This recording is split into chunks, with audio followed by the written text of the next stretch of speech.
حضرت لقمان حکیم نے اپنے بیٹے کو کہا 3 نصیحتیں تجھے کرنے لگا ہوں، یہ 3000 نصیحتوں کا خلاصہ ہے، اور ان میں بھی 2 کو یاد رکھنا، 1 کو بھول جانا۔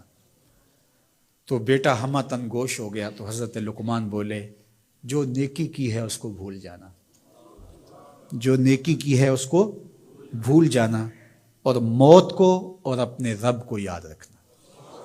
یہ میری ساری نصیحتوں کا خلاصہ ہے۔ جو نیکی کی ہے وہ بھول جانا، چاہے وہ کسی شخص کے ساتھ کی ہے، چاہے وہ نیکی عبادت کی صورت میں ہے، چاہے وہ ریاضت کی شکل میں ہے، خدمت انسانی ہے، کسی رشتہ دار کے ساتھ نیکی کی ہے، تو کہا بھول جانا جس طرح کی ہوئی نہیں ہے۔ حضرت معاذ بن جبل رضی اللہ تعالیٰ عنہ حضور کے روضہ انور کے سامنے بیٹھ کے رو رہے تھے۔ حضرت عمر گزرے تو پوچھا اے معاذ کیوں رو رہے ہو؟ کہا صاحب مزار کا ایک فرمان یاد آیا جس نے رلا دیا۔ کہا وہ کیا فرمان ہے؟ کہا ایک دن حضور نے کہا تھا ادنا سی ریا بھی شرک ہے، تھوڑی سی ریاکاری بھی شرک ہے۔ اللہ صرف اس عمل کو قبول کرتا ہے جو محض اس کے لیے کیا جائے۔ تو نیکی خالص اللہ کے لیے کریں گے تو قابل قبول ہے۔ اللہ تعالیٰ غیرت والا ہے، وہ کسی اور کو اپنے ساتھ شریک ہونا پسند نہیں کرتا۔ تو جب بھی نیکی کرو، یہ سلس دین ہے، انما الاعمال بالنیات۔ اس حدیث کو علماء نے کہا ہے تیسرا حصہ دین کا اس میں ہے کہ اعمال کا دار و مدار نیتوں پہ ہے۔ نیت کا خالص ہونا شرط ہے، ورنہ محنت بھی کی، سجدے بھی کیے، خیراتیں بھی کی، سب کچھ کیا، لیکن نامہ اعمال میں 0 کو ہوگا۔ کیتی کتری پئی کھو محمد تے سکہ بنیا زردہ۔ تو ریاء سے بچنے کی تلقین کی گئی۔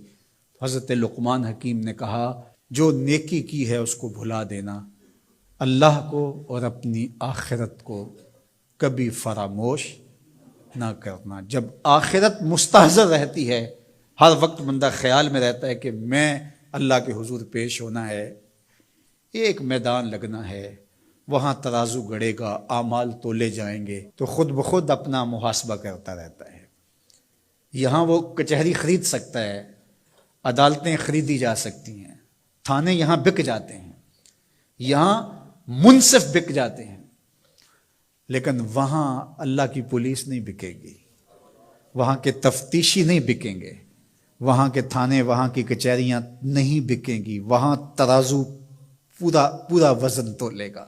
یوم تبلی السرائر فما لہ من قوت ولا ناصر۔ فرمایا جس دن راز کھول دیے جائیں گے، کوئی کسی کی مدد نہیں کر پائے گا، اور نہ کوئی طاقت سے اپنے عیب کھلنے سے روک سکے گا۔ تو جب مستحضر ہوگا کہ میں اللہ کے حضور پیش ہونا ہے، ایک کچہری لگنی ہے، ایک عدالت لگنی ہے۔ آج مکار آدمی، جھوٹا آدمی، خائن آدمی، بد کردار آدمی بچ کے نکل جاتا ہے، عدالتوں کو چکمے دے جاتے ہیں لوگ، عدالتیں خرید لیتے ہیں، دھمکا لیتے ہیں، سب کچھ ہو جاتا ہے اس دنیا میں۔ طاقتور کی کوئی بات نہیں کرتا، کمزور پھٹے چڑھا دیے جاتے ہیں، لیکن ایک عدالت ایسی لگنے والی ہے جہاں انصاف ہوگا، جہاں عدل ہوگا۔ تو اس لیے کہا کبھی اس کو فراموش نہیں کرنا، اور دوسرا اپنے رب سے کبھی بھی غافل نہیں ہونا۔ اپنے رب سے جو غافل ہو جاتا ہے وہ زندگی کے مقصد کو کھو بیٹھتا ہے، اور اسی کو رومی کہتے ہیں دنیا ہے یہ چیز، دنیا از خدا غافل بدن۔ دنیا کیا ہے؟ کہا سونے چاندی ہیرے جواہرات کا نام دنیا نہیں ہے، خدا سے غافل ہو جانے کا نام دنیا ہے۔